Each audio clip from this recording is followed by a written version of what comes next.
म्हणजे स्टुडंट्स, आज आपलं न्यूमेरिकल पार्ट 2चं लेक्चर असणार आहे. पार्ट 1चं लेक्चर तुम्हाला मिळालं असेल, होपफुली तुम्ही त्याची PDF पण राईट डाऊन केली असेल.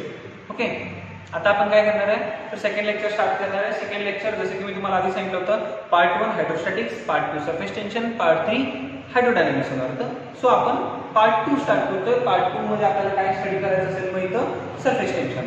सरफेस टेन्शन खूप सिंपल गोष्ट आहे. सरफेस टेन्शनचा यूज करून आपण काय काय करू शकतो, तर आपण फोर्स काढू शकतो, आपण वर्क काढू शकतो. सरफेस टेन्शनला जेव्हा लेंथनी मल्टिप्लाय केलं जाईल तेव्हा फोर्स मिळेल. सरफेस टेन्शनला जेव्हा चेंज इन एरियानी मल्टिप्लाय केलं जाईल तेव्हा तुम्हाला काय मिळेल, वर्क डन मिळेल. आणि आपण त्याच्याच बेसिसवरची सिंपल एक्झाम्पल्स स्टार्ट करणार आहे. मग त्यातलं सगळ्यात पहिलं एक्झाम्पल आहे टेक्स्टबुक मधलं सॉल्व्ड एक्झाम्पल नंबर 4. टेक्स्टबुक मधलं सॉल्व्ड एक्झाम्पल नंबर 4 खूप सिंपल आहे. बघा काय, a beaker of radius 10 centimeter is filled with water. Calculate the force of surface tension on any diametrical line on its surface. Surface tension of water is 0.075 Newton per meter. ठीक आहे, आपल्याला काय दिलेलं त्याच्यामध्ये, तर एक बीकर आहे ज्याची रेडियस माहिती आहे. ज्याची रेडियस किती आहे, 10 सेंटीमीटर. तर डायमीटर किती असणार, 20 सेंटीमीटर. म्हणजे 20 सेंटीमीटर हा आपला काय झालं, diameter. This is the length on which we have to find out the force. मग लेंथ जी 20 सेंटीमीटर आहे त्याला मी पॉईंट टू मीटर मध्ये कन्वर्ट केलं. सरफेस टेन्शन त्याने आधीच देऊन ठेवलंय. सरफेस टेन्शन आपल्याला किती दिलंय, 0.075 न्यूटन पर मीटर. टेन्शन माहित आहे, लेंथ माहित आहे, फोर्स काढायचं. सिंपल फॉर्म्युला काय करायचं, tension multiplied by length gives you force. So tension is equal to force per unit length, force is equal to tension into length. Calculation केलं, answer दिलं. Sentence मध्ये आन्सर लिहिणं महत्त्वाचं आहे, जसं मी PDF मध्ये दिलेलं आहे. आपला आन्सर किती आला इथं, 1.5 × 10⁻² Newton. This is the force. Simple example. अशा टाइपचं खूप सारे एक्झाम्पल येऊ शकतात. एखादी रिंग देतील, त्या रिंग वरती पूर्ण किती फोर्स लागालाय, रिंगचा सर्कम्फरन्स काढायचा, की तुमची लेंथ असेल, मल्टिप्लाइड बाय सरफेस टेन्शन काढायचं, फोर्स, हे आन्सर येतं. असे चंगू टाइपचे आन्सर तुम्हाला सॉल्व्ह करता यायला पाहिजे. ठीक आहे, त्या न्यूमेरिकलला आपण एका दुसरं एक्झाम्पल परत एकदा बघू. पण हे होतं बोर्डसाठी आलेलं एकूण एक एक्झाम्पल. ओके सर, नेक्स्ट पुढचा पार्ट काय सांगितलं तुम्हाला मी, फोर्स काढता येतं. तसंच आपल्याला काय काय काढता येतं, वर्क पण काढता येतं. वर्क डन विचारलेलं एक्झाम्पल आहे. एक्झाम्पल कुठलं आहे बघा, सॉल्व्ड एक्झाम्पल नंबर 5 आहे. सॉल्व्ड एक्झाम्पल नंबर 5 मी रीड करतोय. Solved example number 5, calculate the work done in blowing a soap bubble to a radius of 1 centimetre. The surface tension of soap solution is 2.5 × 10⁻² newton per metre. ठीक आहे, हे आता एक important गोष्ट सांगायची राहिली तुमच्यासाठी. सरफेस टेन्शनचे न्यूमेरिकल सगळ्यात जास्त आहे. एक्झाम टोटल टॉपिक मधून एक्झाम पॉईंट ऑफ व्ह्यूने विचार केला तर तुमच्यासाठी सरफेस टेन्शन हाच खूप इम्पॉर्टंट सेक्शन राहील ह्या टॉपिक मधनं. फर्स्ट न्यूमेरिकल इथनं येण्याचे चान्सेस खूप जास्त. बोर्ड एक्झामला इथनं न्यूमेरिकल तुम्ही जास्त एक्सपेक्ट करू शकता. पहिल्या पार्ट मधला खूप सारा एक छोटासा पार्ट आहे जो स्किप केला गेलेला आहे 75% ते रिडक्शन 25% मध्ये. थर्ड लेक्चर जे ज्याच्या हायड्रोडायनॅमिक्स आहे, तिथनं बर्नौलीपासून पुढचं सगळं सोडवलं. न्यूमेरिकल सेक्शन तिथनंच खूप सारा बनला होता, तो पण उठल्यासारखा असणार आहे. सो मेन पॉइंट आहे की हे लेक्चर खूप इम्पॉर्टंट आहे. हे लेक्चरचे न्यूमेरिकल्स तुम्हाला प्रॉपरली यायला पाहिजे. मग ह्या लेक्चरमध्ये जे न्यूमेरिकल्स आहेत ते खूप इम्पॉर्टंट आहेत बोर्ड एक्झामच्या पॉईंट ऑफ व्ह्यूनी. मी सगळंच घेतोय, बट तुम्हाला बोर्ड एक्झामसाठी काय इम्पॉर्टंट आहे ते पण सांगणं माझं काम आहे. आता ह्यातले एक्झाम्पल्स खूप सिरियसली आणि खूप सिंपल पण आहेत समजून घ्यायला. फॉर्म्युला तर 2च आहे. ओके सर, मग काय करायचं आता, तर ह्यांनी काय सांगितलंय, एक सोपचा बबल आपल्याला ब्लो करायचा आहे. म्हणजे आधी तो होता का, नाही ना. मग त्याचा इनिशियल एरिया किती, 0. मग न्यू एरिया किती, सोप बबल आहे, वॉटर ड्रॉप आहे का, नाही. वॉटर ड्रॉपला एकच एरिया असतो, सोप बबलला 2 एरिया असतात, एक बाहेरचा आणि एक आतला. म्हणजे 2 टेन्शन असणार आहेत. ठीक आहे सर, मग एरिया फाइंड आउट करूया.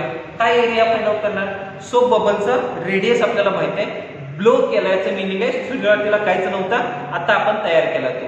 म्हणजे इनिशियल एरिया 0, फायनल एरिया जो असेल, final area minus initial area म्हणजे चेंज इन एरिया, आणि त्याला मल्टिप्लाइड बाय सरफेस टेन्शन केलं की आपल्याला वर्क डन मिळून जातं. म्हणजे सर आता काय करायला पाहिजे, तर कॅल्क्युलेशन करताना बोर्डसाठी लिहिताना थोडंसं कॉम्प्लिकेटेड वेने लिहिलं जातं. मी आधी सांगतो, तोंडी समजून घ्यायचं असतं ना, मी खूप सिंपल सांगितलं असतं. काय करायचं बाबा, 2 times area of the bubble multiplied by surface tension करायचं. 2 times area of the bubble म्हणजे काय, 8πr². का सर, 4πr², एक एरिया आहे. डबल एरिया म्हणजे 8πr² multiplied by surface tension. एंट्रन्सला क्वेश्चन आला, सोप बबल ब्लो करायचा आहे, एवढंच लक्षात ठेवायचं, 8πr² multiplied by surface tension करायचं, आन्सर येऊन जातो. बोर्ड एक्झामला असं नाही चालत. बोर्ड एक्झामला सगळी थेरी लिहायला लागते. बघा काय थेरी, गिवन डेटामध्ये सुरुवातीचा रेडियस सरफेस टेन्शन माहिती आहे, सुरुवातीचा रेडियस 0 मीटर मानला, फायनल रेडियस आहे तो सेंटीमीटरचा मीटरमध्ये कन्वर्ट करून घेतला. एक तर सगळं सेम युनिट मध्ये असणं महत्त्वाचं आहे आणि जनरली मी सांगितलं एसआय मध्येच करायचं. मग एसआय मध्ये केलं. आता काय मला इनिशियल एरिया माहिती आहे 0 आहे, फायनल एरिया मी काढून घेतला 4πr² मल्टिप्लाइड बाय 2 काय केलंय तुम्हाला आता माहित झालंय. सो बबलला 2 फिल्म असतात, एक बाहेर येतात, त्यामुळे डबल टेन्शन असतं. एक तर टेन्शन घेता येतं 2 टाइम्स ना, किंवा तुम्ही सरळ सरळ एरियाज डबल घ्या. मी तुम्हाला आता सांगितलं एरिया डबल करू. 8πr², 8 into आता final area minus initial area, final area 0 final area 8πr² minus 0 म्हणजे 8πr² सेम राहील. किंमत ठेवली, किंमत काय ठेवली 8 into 3.14 into 0.01 चा स्क्वेअर. कॅल्क्युलेशन केल्यानंतर आन्सर किती मिळतं 0.00251 metre square. This is the change in area, this is DA, change in area. तुम्हाला विचारले वर्क डन, तेवढा ब्लो करण्यासाठी किती वर्क डन लागणार आहे. Change in area multiplied by surface tension gives you energy और वर्क. घ्या work is equal to 3 times DA. तुम्ही असंही करू शकता 2TDA.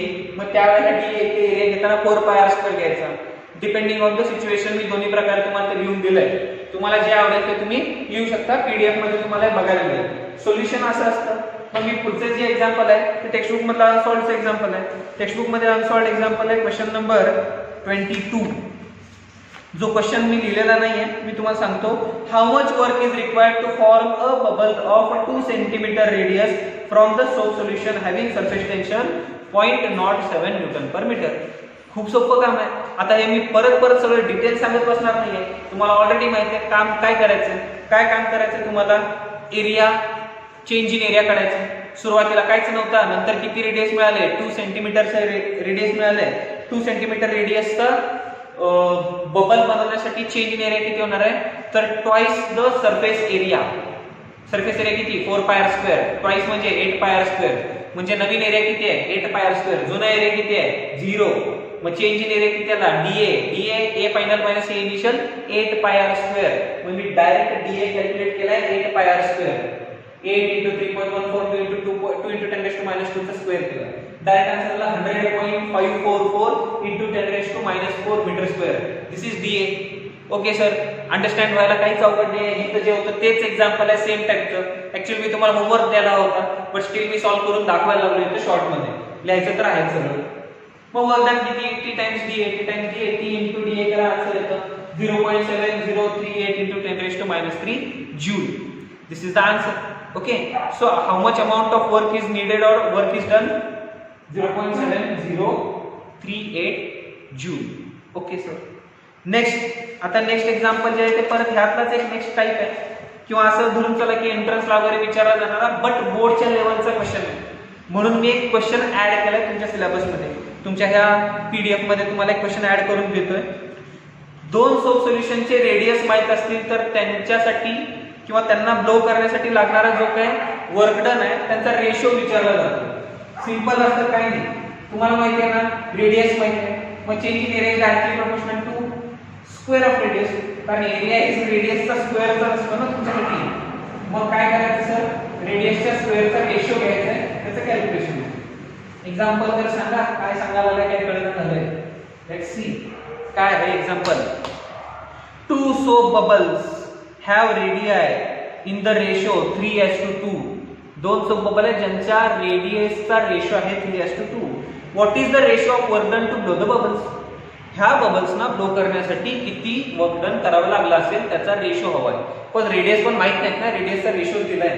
मग डेटामध्ये काय लिहून ठेवलंय R1 divided by R2 is equal to 3/2. R1 is to R2 म्हणजे R1 divided by R2 is equal to 3/2. मग काय करणार सर, पहिल्याचं तर तुम्हाला ऑलरेडी माहित आहे. पहिल्याचा चेंज इन एरिया काय येणार आहे 8πr². दुसऱ्याचा चेंज इन एरिया काय येणार आहे 8πr². ते R1² 8πr1² आणि 8πr2².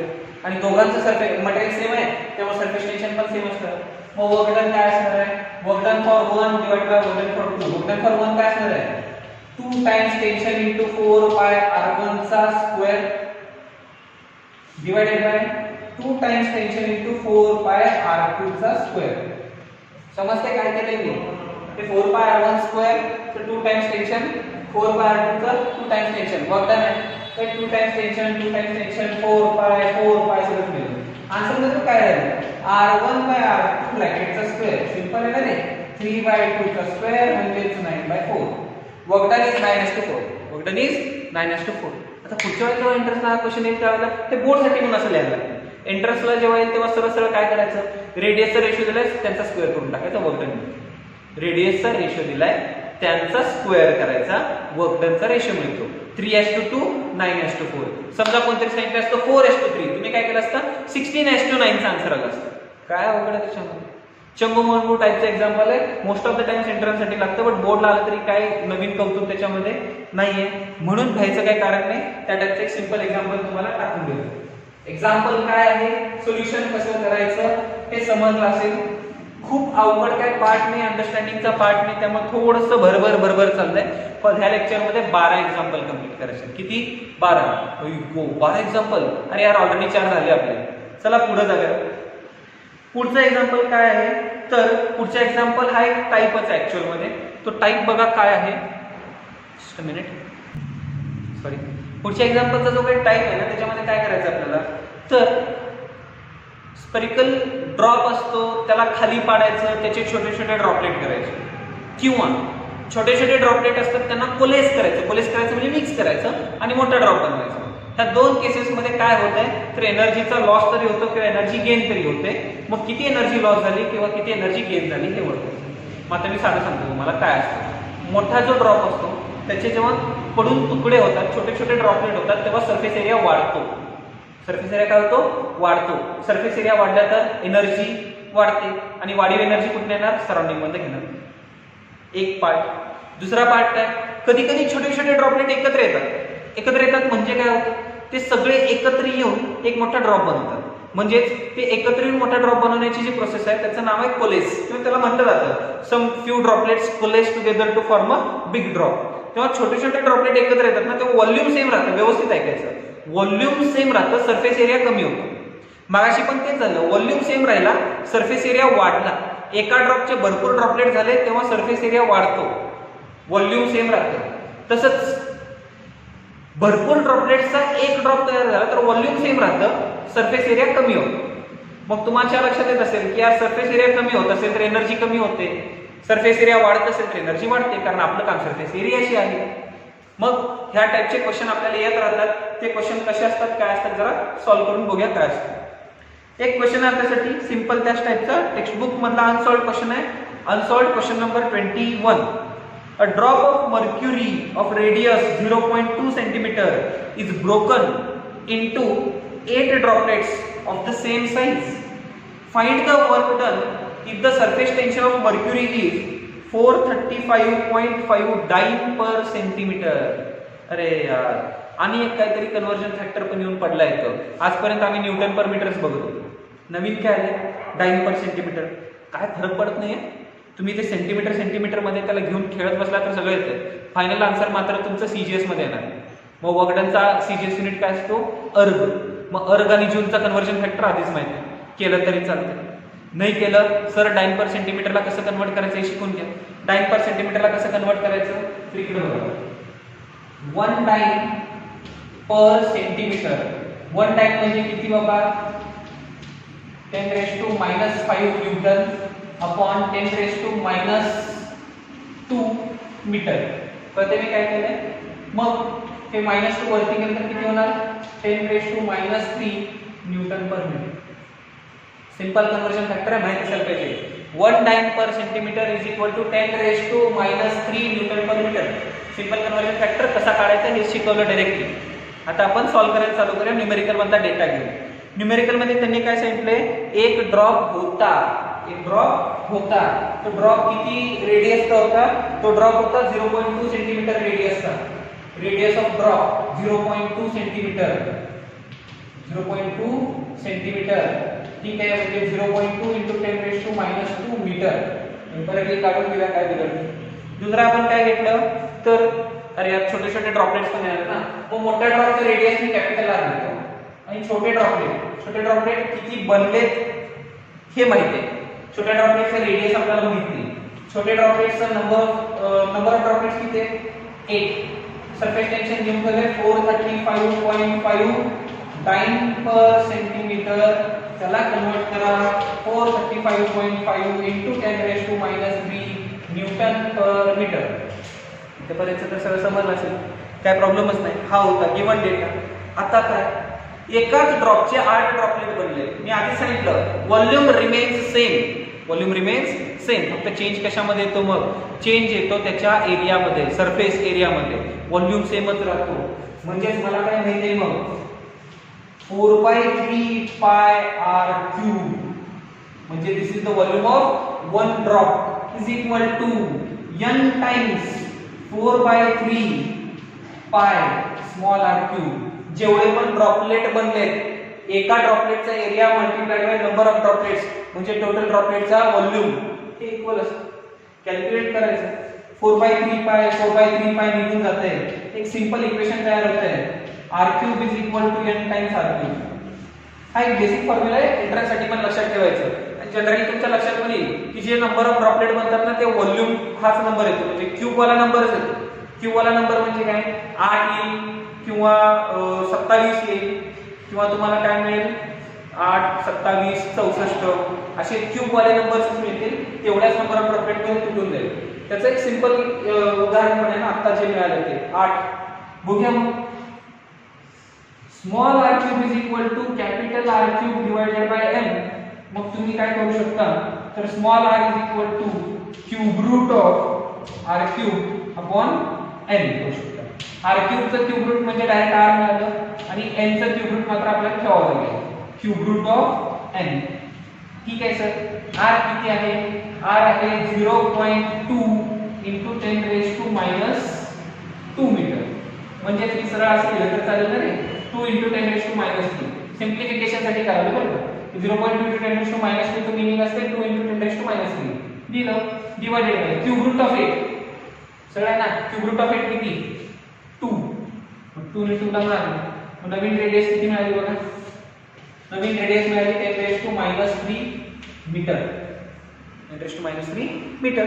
आता त्यांनी आपल्याला काय विचारलंय, तर find the work done.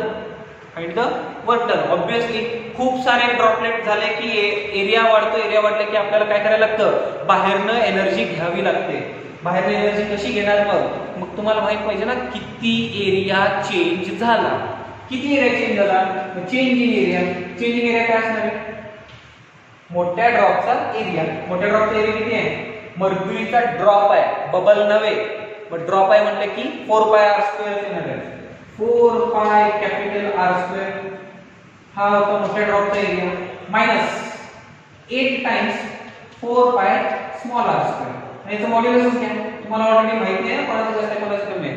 Reality आहे की 8 times 4πr² minus 4π capital R² करावं लागणार आहे. मॉड्युलस मध्ये लिहायचं म्हणून लिहिलंय असं. आता तुम्हाला माहिती आहे रियल कॅल्क्युलेशन काय करायचं आहे, 8 times 4π small r² minus 4π capital R². हे तुमचं पॉझिटिव्ह आन्सर येईल. हे कॅल्क्युलेशन केलात तर तुमचा आन्सर काय येतं. हे सर कॅल्क्युलेशन कोण करणार, तुम्ही करणार. 8πr², small r², small r ची व्हॅल्यू तुमच्याकडे आहे. 8 आणि π तुमचं तुम्हाला करता येतं. तसंच 4π कॅपिटल R², कॅपिटल R ची व्हॅल्यू तुमच्याकडे आहे. किंमत ठेवायची, उत्तर काढायचं. DA जो चेंज इन एरिया आहे, इथं जो चेंज इन एरिया मिळतो तो किती मिळालाय आपल्याला, तो चेंज इन एरिया मिळतोय किती मिळतो आपल्याला,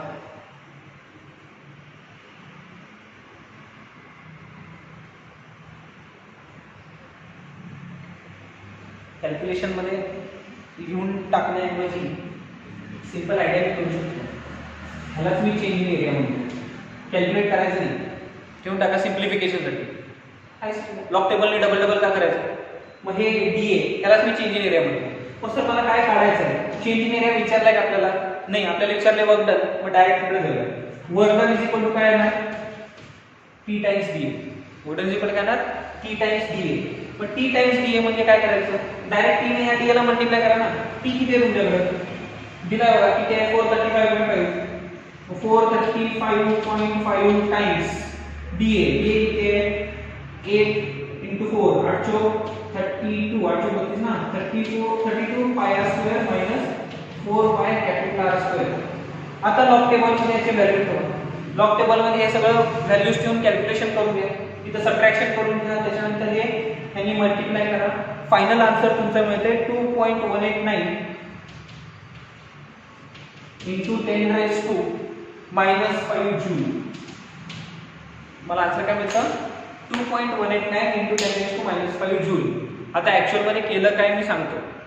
एक ड्रॉप छोटे छोटे ड्रॉपलेट्स मध्ये तयार झाला, याचं मिनिंग काय असतं माहितीये का, दोघांचं व्हॉल्यूम सेम असतं, म्हणून मोठ्या ड्रॉपचा रेडियस ची हेल्प घेऊन आणि नंबर ऑफ ड्रॉपलेट्स ह्या नंबरची हेल्प घेऊन आपण काय करतो माहितीये, स्मॉल ड्रॉपलेट्सचा रेडियस फाइंड आउट करतो.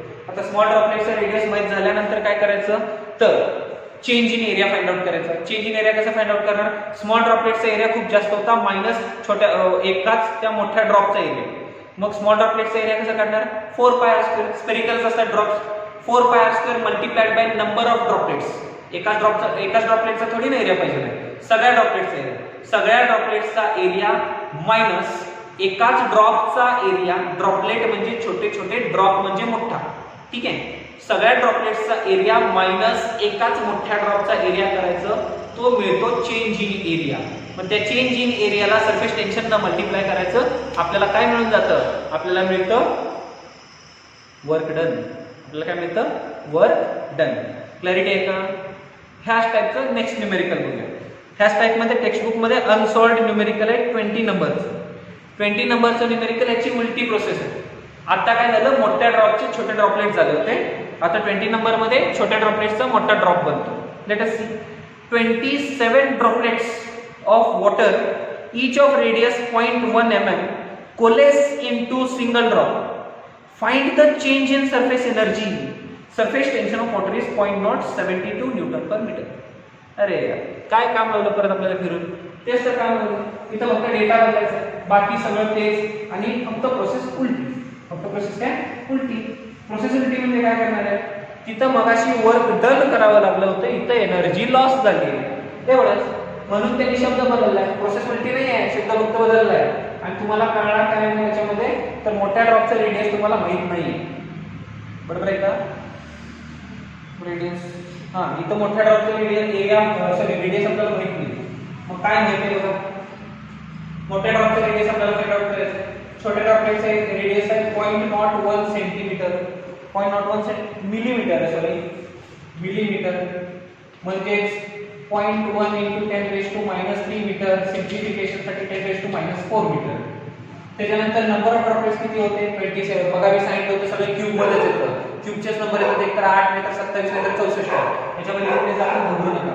Surface tension 0.072 Newton per metre. थोडा डेटा घेऊन झालाय. आता तुम्हाला माहिती आहे एवढ्या सगळ्यांना एक ड्रॉप बनलाय, म्हणजे मागाशीच equation 4/3 pi capital R³ n times 4/3 pi small r³. 4/3 pi 4/3 pi मेलं. Capital R³ cube root of directly ना आपण कशाला टाइमपास करायचं. Capital R cube root of n multiplied by r. म्हणजे डायरेक्ट r किती येणार, हे कसं आलं, लहानपणीचा खेळ आहे बघा. R³ त्याचं क्यूब रूट घ्यायचं सगळ्याचं. R³ चं क्यूब रूट आलं r, n चं क्यूब रूट आलं क्यूब रूट ऑफ n. म्हणजे किती 27 चं cube root multiplied by r किती आपल्याकडे 10⁻⁴. मी सिम्प्लिफाइड व्हर्जन देतो सरळ. 27 चं क्यूब रूट किती येतं 3 इंटू 10⁻⁴ मीटर. हा आपल्याला काय मिळाला, आपल्याला मिळाला रेडियस ऑफ ड्रॉप. जो ड्रॉप तयार झालाय त्याचा रेडियस मिळाला. ठीक आहे सर, रेडियस ऑफ ड्रॉप तरी मिळाला. आता काय करणार आहे, तेच काम करायचं, चेंज इन सरफेस एरिया काढायचा. चेंज इन सरफेस एरिया कसा काढणार आपण, तेच करायला जायचं. परत एकदा तुम्हाला माहित आहे ड्रॉपलेटचा एरिया जास्त असतो, ड्रॉपचा एरिया कमी असतो. मग DA इज इक्वल टू काय करायचं, n times 4πr² minus 4π capital R². म्हणजे 27 टाइम्स 4π इंटू 10⁻⁴ चा स्क्वेअर मायनस 4π इंटू 3 इंटू 10⁻⁴ चा स्क्वेअर. कॅल्क्युलेशन करा, आन्सर काढा. नसल आहे असं ठेवा. पुढे काय करणार आहे, ऍक्च्युअल मध्ये चेंज इन एरियाज काढायचं आहे. t न मल्टिप्लाय करून टाका, t टाइम्स DA मध्ये हे व्हॅल्यूज टाका, आन्सर काढा. मग टी टाइम्स डी ए करायचं, टी टाइम्स डी ए केले की आपल्याला काय मिळून जाईल, तर चेंज इन सरफेस एनर्जी मिळून जाईल. हा जो सरफेस एरिया मधला चेंज आहे, सॉरी मी खूप जास्त ब्रॅकेट सांगितलं, ओके. मग हा जो काय आहे, हा असं ठेवायचा आपल्याला, त्याला टी ने मल्टिप्लाय करायचं, म्हणजे टी टाइम्स हा ब्रॅकेट किती आहे बघा, 27 × 4 27 27 54 108 108 टाइम्स पाय इंटू 10⁻⁻8 माइनस 9 चौक 36 पाय इंटू 10⁻⁻8. बघा काय काय 108 पाय मायनस 36 पाय करू शकता, इंटू 10⁻⁻8 कॉमन असल्यामुळे कॅल्क्युलेशन होऊ शकतं आणि मल्टिप्लाय बाय सरफेस टेन्शन आहे 0.072. करा गुणाकार, जे आन्सर आहे त्याला आन्सर आहे. आन्सर किती आहे ते बघूया इथं, मी कॅल्क्युलेट करून ठेवलं, आन्सर येते 1.629. आन्सर किती आहे त्याचा 1.629 इंटू 10⁻⁻7 जूल. बऱ्याच जणांना जर कन्फ्युजन होत असेल, मास्तर भरभर बडबडायला वाटत असेल, तर आजच आरशासमोर बसायचं आणि मोठमोठ्यानं रडायला चालू करायचं. गाणं सगळ्यांना माहितीच आहे ना, कुठलं, मैं ही ऐसा क्यों हूं. प्रोसेस एकदम सिंपल आहे, मी परत एकदा सांगतोय. प्रोसेस काय आहे, ड्रॉपलेट्स आणि ड्रॉपचं व्हॉल्यूम सेम असतं, ड्रॉपलेट्स आणि ड्रॉपचं व्हॉल्यूम इक्वेट करायचं. क्लिअरिटी का. मग 1 ड्रॉपचं volume is equal to n ड्रॉपलेट्सचं volume, 4/3 pi capital R cube is equal to n times 4/3 pi small r cube. मग इथनं तुम्हाला माहित नसलेला एक रेडियस पाहिजे असतो, तो मिळतो. माहित नसलेला रेडियस फाइंड आउट करून घेतला की नंबर ऑफ ड्रॉपलेट्सचा एरिया मायनस एका ड्रॉपचा एरिया करून टाकायचा, चेंज इन एरिया मिळतो. कॅल्क्युलेट करायला जायचं नाही, फक्त किमती ठेवून टाकायचं, त्याला डीए म्हणायचं. वर्क डन विचारतात, वर्क डन म्हणजे त्या डीए ला टी न मल्टिप्लाय करायचं, झालं का. क्लॅरिटी आहे का. इतर सरफेस टेन्शनचं त्या एका स्पेशल टाईपचं न्यूमेरिकल आपलं काम होतं. त्यात आणखी एक छोटंसं त्याच टाईपचं न्यूमेरिकल आहे, फक्त ड्रॉपलेटचं नाही, चेंज इन सरफेस एरियाचं आहे. काय दिलंय बघा, टेक्स्टबुक मधला अनसॉल्व्ड न्यूमेरिकल नंबर 23 आहे. बघूया काय लास्ट न्यूमेरिकल आहे. A rectangular wire frame of size 2/2 centimeter is dipped into soap solution and taken out. A soap film is formed. If the size of the film is changed to 3/3 centimeter, calculate the work done in the process. The surface tension of the soap film is.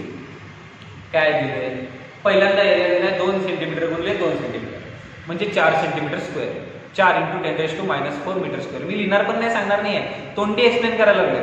सुरुवातीचा area आहे 4 centimetre square, दुसरा area काय आहे 9 centimetre square, change in area 5 centimetre square multiplied by surface tension 3 × 10⁻⁻2 newton per metre. कर. आणि soap film आहे, soap film असले की एरिया एकच असतो का डबल असतो, डबल, त्यामुळं 2 टाइम्स डीए करायचं. काय करायचं 2 टाइम्स डीए. 2 टाइम्स डीए म्हणजे काय होणार आहे, सुरुवातीचा एरिया किती आहे 4 सेंटीमीटर स्क्वेअर आहे, नंतरचा एरिया किती आहे 9 सेंटीमीटर स्क्वेअर आहे, मग चेंज इन एरिया किती आला 5 सेंटीमीटर स्क्वेअर. त्याची डबल करायची, त्याची काय करायची डबल. का डबल करायचं सर, सोप फिल्म आहे ना रे, फिल्मच्या वरच्या बाजूला एक सरफेस असतं, खाली एक सरफेस असतं, म्हणजे 2 सरफेस झाले. मग सोप फिल्मचे 2 सरफेस असल्यामुळे change in surface areola double करायचं सरळ सरळ. 5 सेंटीमीटर स्क्वेअरचं 10 सेंटीमीटर स्क्वेअर झालं. मग 10 सेंटीमीटर स्क्वेअर म्हणजे 10 × 10⁻⁻4 मीटर स्क्वेअर आणि मल्टिप्लाइड बाय सरफेस टेन्शन किती आहे तुमच्याकडं 3 × 10⁻⁻2 आहे. मग करा गुणाकार, 10 × 3 30, 30 × 10⁻⁻6 किंवा -4 जे आन्सर बनेल ते बघा. ठीक आहे, दिस इज अवर आन्सर. मग 23 तुमची जबाबदारी. मी सिंपली सांगितलंय change in areola work surface tension multiply करायचं. आता आपल्याला जायचं आहे सॉल्ड एक्झाम्पल नंबर 6 कडे. सॉल्ड एक्झाम्पल नंबर 6 हा जो काही प्रकार आहे ना, हा सरफेस टेन्शनचा न्यू टाईप आहे.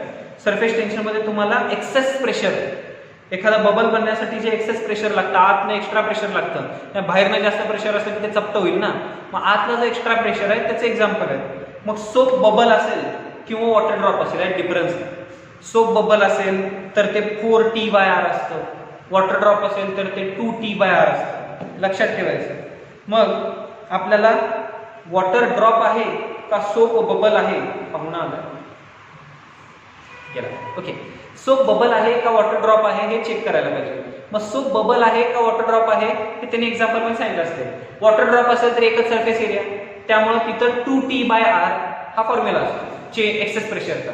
म्हणजे pressure inside minus pressure outside is equal to 2 times tension म्हणजे 2T/रेडियस. ओके, आणि वॉटर बबल सोप बबल असेल तर pressure inside minus pressure outside is equal to 4 times T/R. 4 times T का? कारण तिथं 2 सरफेसेस येतात त्यामुळे टेन्शन डबल होतं. एवढंच काम आहे. क्लॅरिटी आहे का? मग आता त्याच्या फॉर्म्युलेनुसार आपण कॅल्क्युलेशन करूया. सॉल्ट एक्झाम्पल 2.6 बघूया काय आहे. What should be the diameter of water drop so that the excess pressure inside it is 80 Newton per meter square. Surface tension of water is 7.27 into 10 raised to minus 2 Newton per meter. काय अवघड काम देऊन ठेवलंय? काही नाही. त्यांनी आधीच सांगितलं एक्सेस प्रेशर किती. एक्सेस प्रेशर म्हणजे P inside minus P outside देऊन ठेवलंय. PI minus PO. PI minus PO जेव्हा त्यांनी आपल्याला देऊन ठेवलंय तेव्हा सॉल्व्ह करायला किती सिंपल काम आहे. सॉल्ट एक्झाम्पल नंबर 6 बघा मी सॉल्व्ह करायला घेतलंय. एक्सेस प्रेशर म्हणजे इनसाइडचं pressure minus आउटसाइडचं pressure 80 Newton per metre square आधीच देऊन ठेवलेला आहे. सरफेस टेन्शन म्हणजे T त्यांनी आपल्याला देऊन ठेवलाय तो किती आहे 7.27 into 10 raised to minus 2 newton per metre. त्यांनी आपल्याला त्या ड्रॉपची रेडियस विचारलेली असणार आहे. त्यांनी विचारले डायमीटर. रेडियस काढता येतं, आपण आधी रेडियस काढूया. फॉर्म्युला काय? PI minus PO is equal to 2T/R. मग R is equal to 2T/PI minus PO. इथनं R कॅल्क्युलेट करणं तुमची जबाबदारी. R तुम्ही इथनं कॅल्क्युलेट करू शकता. R कसं कॅल्क्युलेट करणार? सर म्हणतात तुमची जबाबदारी सरांनी तुम्हाला समजून देतात. काय करू तुम्ही काय महान कार्य करते सांगता येत नाही. आता डेटा टाकला तरी सॉल्व्ह करू शकता. इथनं रेडियस मिळतो. इथनं काय मिळतो? रेडियस. जो रेडियस मिळतो तो आहे 1.8 into 10 raised to minus 3. 1.8 into 10 raised to minus 3 metre. त्याची डबल करा 3.6. 3.6 into 10 raised to minus 3 meter is the diameter. Is the diameter of that water drop. त्या ड्रॉपचा डायमीटर विचारलं आपण आन्सर येते 3.6 into 10 raised to minus 3 metre. 10 raised to minus 3 metre म्हणजे millimetre म्हणजे 3.6 millimetre. Okay, पुढचं example बघा. पुढचं एक्झाम्पल मी बनवलं एक एक्झाम्पल आहे सहज तुमच्या कामाचं. What should be the diameter of soap bubble in order that excess pressure inside it is 51.2 Newton per meter square. Tension is 3.2 into 10 raised to minus 2 Newton per meter. Me soap बबलचं example बनवलंय. Explain अजिबात करणार नाहीये कारण तुम्हाला माहिती आहे इथे मी काय करायला लावणार आहे तुम्हाला. सिंपल आहे. वॉटर ड्रॉप होता तर 2T/R चा फॉर्म्युला होता. सोप बबल असेल तर तुम्ही कुठला फॉर्म्युला लावणार आहे? 4T/R. एक्सेस प्रेशर देऊन ठेवलंय म्हणजे PI/PO देऊन ठेवलंय. टेन्शन इथं देऊन ठेवलंय. तुम्हाला डायमीटर विचारलंय म्हणजे पहिला रेडियस काढायचा, डबल करायचं, डायमीटर मिळतो. सो डेटामध्ये टाकायचं आणि तुम्ही सॉल्व्ह करायचं आहे नेक्स्ट एक्झाम्पल जे होतं ते. आता आपण जे एक्झाम्पल बघणार आहे ते टेक्स्टबुक अनसॉल्व्ड आहे. Question number 19. क्वेश्चन नंबर 19 मध्ये बघा काय सेम टाइपचाच परत क्वेश्चन आहे. An air bubble of radius 0.2 mm is situated just below the water surface. एक एअर बबल आहे जो वॉटर सरफेसच्या बरोबर खाली आहे. Calculate the gauge pressure. Surface tension of the water is 7.2 into 10 raised to minus 2 newton per metre. त्यांनी आपल्याला gauge pressure विचारलंय. काय विचारलंय? Gauge pressure. गॉज प्रेशर म्हणजे पाण्याच्या आतला प्रेशर. अरे यार हे बघ, हे असं पाणी आहे. हे पाण्याचा सरफेस आहे. त्या पाण्याच्या सरफेसच्या बरोबर खाली ते एअर बबल आहे. आता एअर बबल आहे तरी काय एअर बबल तयार कशावर होणार आहे? ह्याच्या आतलं प्रेशर हे बाहेरच्या प्रेशरपेक्षा जास्त असायला पाहिजे. मग ह्याच्या आतलं प्रेशर बाहेरच्या प्रेशरपेक्षा जास्त असेल तरच तो बबल तयार होणार. म्हणजे त्या बबल वरती एक्स्ट्रा प्रेशर किती असणार आहे? त्या पाण्याचं तिथं असणारं प्रेशर म्हणजेच बबलचं प्रेशर आहे. मग पाण्याचं तिथं प्रेशर किती असणार आहे? Gauge pressure. गॉज प्रेशर म्हणजे H ρg. आता H ρ आणि G माहित नाही तर गॉज प्रेशर कसं काढायचं? Excess pressure of the bubble. Confuse होतंय मला माहिती आहे. काय होतं सांगतो. हिताऐवजी समजा आपला वॉटर बबल इथं असतं. जर आपला वॉटर बबल इथं असतं तर साधी सोपी गोष्ट आपल्याला माहित असते. काय बाबा की ह्याला इथं जगण्यासाठी किती पाहिजे प्रेशर? हिथं असणाऱ्या पाण्याच्या प्रेशर एवढं प्रेशर पाहिजे तर ते मेंटेन करणार. पाण्याच्या प्रेशरपेक्षा जास्त प्रेशर झालं तर ते फुगायला चालणार, बबल मोठा होत जाणार. पाण्याच्या प्रेशरला त्याला बॅलन्स केला असेल तर ते तिथंच थांबणार, इक्विलिब्रियम सिच्युएशन सारखं. पण त्यांनी सांगितले सरफेसच्या खाली कुठेतरी एक बबल आहे, मग ह्या बबलच्या ठिकाणी गॉज प्रेशर किती आहे? गॉज प्रेशर म्हणजे त्या बबलचा एक्सेस प्रेशर. आणि हा वॉटर ड्रॉप आहे ज्याची फक्त एकच आतल्या बाजूची एअर बबल आहे, हा सो बबल नाहीये. एअर बबलला फक्त आतल्याच बाजूने एकच सरफेस असणार आहे. म्हणून ह्या गॉज प्रेशरला कॅल्क्युलेट करायचा सिंपल फॉर्म्युला काय आहे तर वॉटर ड्रॉप सारखाच आहे. काय? 2T/R आणि this excess pressure is the gauge pressure. मग एअर बबल जेव्हा पण पाण्याच्या खाली असणार तेव्हा त्याचा एक्सेस प्रेशर म्हणजेच पाण्याचा किंवा कुठल्याही लिक्विडचा, ज्या लिक्विडमध्ये तो आहे त्या लिक्विडचा गॉज प्रेशर असणार आहे. म्हणून इथं आपण सिंपल कॅल्क्युलेशन करायचं आहे PI मायनस PO चा फॉर्म्युला. मग PI minus PO is equal to 2T/R. 2T/R मध्ये टेन्शन त्यांनी देऊन ठेवलंय, R आपल्याला माहित आहे. मग 2T/R ने कॅल्क्युलेशन केलं तर PI मायनस PO चं जे पण आन्सर येते, इथं आन्सर येते 720 न्यूटन पर मीटर स्क्वेअर. तेच आपलं गॉज प्रेशर असतं. गॉज प्रेशरचं एक्झाम्पल समजलं असेल तुम्हाला. थेरीज सांगणं जास्त इम्पॉर्टंट होते, तर न्यूमेरिकल कॅल्क्युलेशन काही इम्पॉर्टंट नाहीये. बिकॉज कॅल्क्युलेशन मध्ये काही दमच नाही. व्हॅल्यू टाकायचे, लॉग टेबल वापरायचं, कॅल्क्युलेशन करायचं. कन्सेप्ट कळणं गरजेचं आहे. एअर बबल पाण्याच्या खाली असला तर एअर बबलचं एक्सेस प्रेशर हेच तिथं असणाऱ्या त्या पाण्याचं गॉज प्रेशर असतं. एअर बबल एखाद्या लिक्विड मध्ये असेल तर त्या लिक्विडचं लिक्विडचं गॉज प्रेशर म्हणजेच त्या एअर बबलचं एक्सेस प्रेशर असणार आहे. क्लॅरिटी आहे का आता? ते एक्झाम्पल तुम्हाला समजलं असेल. पुढचं एक्झाम्पल बघूया. पुढचं एक्झाम्पल आहे salt example number 7. Salt example number 7 बघूया काय आहे. Salt example number 7. Salt example number 7 इथनं सरफेस टेन्शनचा लास्ट टाइप चालू होतं. सरफेस टेन्शनचा लास्ट टाइप काय सांगतो व्यवस्थित आहे का? सरफेस टेन्शनचा लास्ट टाइप आहे कॅपिलरी राईजचा. कशाचा? कॅपिलरी राईजचा. मग सरफेस टेन्शनचा जो कॅपिलरी राईजचा फॉर्म्युला आहे ना, तो फॉर्म्युला काय लक्षात ठेवायचा व्यवस्थित आहे का? एकच फॉर्म्युला रटायचा, 17 फॉर्म्युलामध्ये इंटर कन्व्हर्जन करून ते रटत बसायचं नाही. एक फॉर्म्युला काय आहे? H is equal to 2T cos theta by R rho G. काय फॉर्म्युला आहे? H is equal to 2T cos theta divided by R rho G. Clarity आहे का? मग 2T cos theta by R rho G is the height of capillary rise किंवा height of liquid in the capillary tube. मग हा फॉर्म्युलाच रटायचा आहे. Data दिलेला असतो, त्याच्यात काहीही अवघड प्रश्न येणार नाहीये आपल्याला. डेटा दिलेला असतो, डेटामध्ये किमती टाकायच्या, उत्तर काढायचं. मग हा टाईप फक्त एक्सप्लेन करणं गरजेचं होतं. डेटा एक्सट्रॅक्ट करायला शिकायचं आणि व्हॅल्यू टाकून कॅल्क्युलेशन करायचं, हे तुमचं काम आहे. फॉर्म्युला काय लक्षात ठेवायचा आहे? H is equal to 2T cos theta by R rho G. So let's take on the examples. काय एक्झाम्पल आहे? A capillary tube of radius 5 × 10⁻⁴ meter is immersed in a beaker filled with mercury. The mercury level inside the tube is found to be 8 × 10⁻³ meter below the level of the reservoir. Determine the angle of contact between mercury and glass. Surface tension of mercury is 465 Newton per meter and its density is 13.6 × 10⁻³ kg per meter cube. G is equal to 9.8 meter per second square. मग आपल्याला काय काय दिलंय? आपल्याला R दिलाय, H दिलाय, T दिलाय, G दिलाय, रो दिलाय. ठीक आहे. आणि आपल्याला कॅल्क्युलेट काय करायचं आहे? तर आपल्याला कॅल्क्युलेट करायचं आहे फक्त थीटा. काय कॅल्क्युलेट करायचं आहे? थीटा. आता मर्क्युरी दिलाय म्हटलं की लक्षात ठेवायचं मर्क्युरीची डेन्सिटी असते 13.6 × 10⁻³ kg per meter cube. मर्क्युरीची डेन्सिटी या एक्झाम्पलमध्ये भलेही त्यांनी सांगितले नसेल, बट आपल्याला एक्झामला दिली जाईल.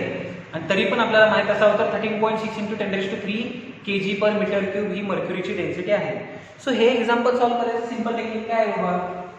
तर ह्या एक्झाम्पलमध्ये माझी थोडीफार मदत लागेल तुम्हाला कदाचित, कारण तुम्ही लॉग टेबल विसरला असाल खूप सारा. फॉर्म्युला काय आहे? H is equal to 2T cos theta by R rho G. मग 2T cos theta by R rho G हे जे एक्झाम्पल आहे त्याच्यामध्ये तुम्हाला cos theta actually theta find out करायचा आहे. बाकीचं पलीकडे पाठवा ना, डेटामध्ये जे दिले ते पलीकडे पाठवायचं. मग बघा काय करायला सांगितलं आपल्याला त्यांनी. cos theta is equal to HR rho G divided by 2 times tension. थीटाला पलीकडे थीटा व्हॅल्यू काढायची तुम्ही. मग इथे किमती ठेवा HR rho g by 2t, HR rho g by 2t च्या सगळ्या किमती ठेवून कॅल्क्युलेट केलं तर cos थिटा. आता इथं अजून एक प्रॉब्लेम काय माहिती आहे, मर्क्युरी आहे. मर्क्युरीमध्ये कॅपिलरी वाढत नाही, मर्क्युरीमध्ये कॅपिलरी खाली येते. मग याची आपला पॉझिटिव्ह का निगेटिव्ह, याची तर निगेटिव्ह येते. एवढा एक पॉईंट तुम्हाला माहित पाहिजे. पाण्यामध्ये असलं तर याची पॉझिटिव्ह, कारण पाणी वर चढतं, लिक्विड वर चढतं, पण मर्क्युरी खाली चढतो. मग आपल्याला दोन लिक्विडच येतात आपल्या सिलेबस पुरते, एक मर्क्युरी दुसरं वॉटर. ज्याच्यामध्ये पाणी खाली येतं किंवा लिक्विड खाली येतं, हाईट निगेटिव्ह घ्यायची. लिक्विड वर सरकलं तर हाईट पॉझिटिव्ह घ्यायची. मर्क्युरीमध्ये लिक्विड खाली येतं, लिक्विड खाली येतं इन द सेन्स हाईट काय असणार आहे, निगेटिव्ह. ही सरफेस लेवल आहे ना, मर्क्युरीची ट्यूब अशी टाकली तर पाणी लिक्विड आणि खाली येतं. मग इथं खाली आलंय, किती खाली आले बाबा, 8 × 10⁻³ मीटर, 8 mm. मग 8 mm आपल्याला काय करायला लागणार, -8 mm म्हणून लिहावं लागणार. मग इथं cos थिटाची जी काय व्हॅल्यू येते की नाही, तुमची निगेटिव्ह येते. cos theta is equal to calculation इथे ठेवला, h ची व्हॅल्यू निगेटिव्ह आहे, मी आधीच सांगतोय. h ची व्हॅल्यू निगेटिव्ह असल्यामुळे हे अख्खं कॅल्क्युलेशन निगेटिव्ह होतं आणि आन्सर तुमचं काय तयार होतंय, -0.5732. 5732. तुम्हाला सर आम्ही निगेटिव्ह cos थिटा कुठं शोधून काढू, नका शोधू, ते निगेटिव्ह पलीकडे पाठवा. मग हे cos थिटाचं निगेटिव्ह जर पलीकडे पाठवलं तर तुमचा आन्सर काय झालं, -cos theta is equal to 0.5732. Okay, -cos theta कसं मिळणार, तर -cos थिटा ASTC च्या फॉर्म्युल्यानुसार cos कुठे जाऊन थांबतो, निगेटिव्ह होण्यासाठी सेकंड क्वाड्रंट. मग सेकंड क्वाड्रंटचे एक्झाम्पल दोन प्रकारे सोडतात, एक तर sin 90 प्लस थिटा किंवा cos 180 मायनस थिटा. 90 प्लस किंवा 90 मायनस केले की साइनचं cos, cosचं साइन होतं. पण 180 प्लस किंवा 180 मायनस केलं की नाही थिटा सोबत, तर cosचं cos आणि साइनचं साइनच राहतं. बेसिक मॅथ्स आहे, एंट्रन्स मध्ये शिकवलं गेलं सगळ्यांनाच. cosचं cos ठेवण्यासाठी 180 प्लस किंवा 180 मायनसच करायचं. मग इथं मला काय करायचं, सेकंड क्वाड्रंटला आणायचं. सेकंड क्वाड्रंट म्हणजे 180 मायनस थिटा. म्हणून मी इथं काय करायला बघा, -cos थिटाची व्हॅल्यू काय करतोय, cos of 180 degree minus theta is equal to 0.5732. आता ही मायनस व्हॅल्यू जस्टिफाय झाली. ठीक आहे sir, cos of 180 minus theta is equal to हे मिळालं. मग आता इथे घ्या cos inverse, 180 minus theta is equal to cos inverse of हा आपला 0.5732. आता लॉग टेबल मध्ये जावा, 0.5732 चा व्हॅल्यू काढून घ्या. ती व्हॅल्यू किती मिळते, ती व्हॅल्यू मिळते 55 डिग्री 2 मिनिट्स. किती मिळते, 55 degree 2 minutes. 180 degree minus theta is equal to 55 degree 2 minutes. मग थिटा मायनस आहे, पलीकडे गेले की प्लस, हे प्लस अलीकडे आले की minus. Theta is equal to 180 degree minus 55 degree 2 minutes. Calculation करून घेतला तर तुमचा आन्सर तयार होतोय 124 degree 8 minutes. 124 degree 8 minutes is the value of theta. This is the angle of contact between mercury and glass. This is the angle of contact between mercury and glass. ह्या calculation मध्ये माझी गरज कुठं होती, इथं नाही, इथं तुम्हाला माहित पाहिजे. फक्त h निगेटिव्ह काय एक्सप्लेन करणं माझं काम होतं. h निगेटिव्ह काय, h खाली चाललाय. जेव्हा लिक्विड लेवल पेक्षा पण खाली येतं ना कॅपिलरी लेवल, तेव्हा h त्याचा निगेटिव्ह असतो. वरती चढला तर h पॉझिटिव्ह. एवढं एक काम आलं, तर ते cos थिटा मायनस का झालं त्याचं एक्सप्लेनेशन. ठीक आहे सर, पुढचं एकदम साधं सोपं एक्झाम्पल आहे टेक्स्टबुक मधला अनसॉर्ट. डेटा टाकायचा, व्हॅल्यू काढायचा एक क्वेश्चन आहे. काय क्वेश्चन आहे बघा, textbook अनसॉर्ट question number 18. Calculate the rise of water inside a clean glass capillary tube of radius 0.1 mm. Radius मिळाला. when immersed in a water of surface tension 7 × 10⁻² metre. Tension मिळालं. The angle of contact between water and glass is 0. Theta मिळाला. Density of water is 1000 kg/m³. Rho मिळाला. G 9.8 m/s². h विचारलाय. आता h positive येते negative येते तिथं ठेवून बघून घेऊया, आपल्याला माहित नाही. मग h इज इक्वल टू काय, 2t cos θ r rho g. मग h is equal to 2t cos θ r rho g मध्ये 2 टाइम्स टेन्शनची व्हॅल्यू, त्याच्यानंतर cos 0 1 झाला. r rho g च्या सगळ्या व्हॅल्यू डेटा मध्ये घेऊन ठेवलेल्या त्या तिथे टाकल्या की कॅल्क्युलेशन करून आन्सर मिळतं. ते मी तुम्हाला सॉल्व्ह करून दिलेलं आहे. त्यांचा आन्सर आणि आपला आन्सर सेम येतं. सो इथं सरफेस टेन्शनचे सगळे न्यूमेरिकल्स संपले. सरफेस टेन्शनच्या न्यूमेरिकलमध्ये मी कॅल्क्युलेशनमध्ये न जास्त जाता थेरी आणि कन्सेप्ट समजावून सांगण्यामध्ये जास्त इंटरेस्ट घेतला होता. तुम्हाला लक्षात आलं असेल, कॉज कॅल्क्युलेशन करणं हे काय अवघड काम नाही आहे तुमच्यासाठी. तो डेटा कुठून आला, तो डेटा कसा टाकायचा आणि कसं सॉल्व्ह करायचं हे सांगणं माझं काम होतं, मी सांगितलं. कॅल्क्युलेशन तुम्ही करायचे, बट स्टील काय लिहायचं होतं, कसं लिहायचं होतं ची PDF तरी तुम्हाला अवेलेबल आहेच. नाही समजलं तर व्हिडिओ परत बघा. स्टील व्हिडिओमधनं नाही समजलं तर मी लाईव्ह तुम्हाला भेटतोय, तुम्ही तिथं मला विचारू शकता.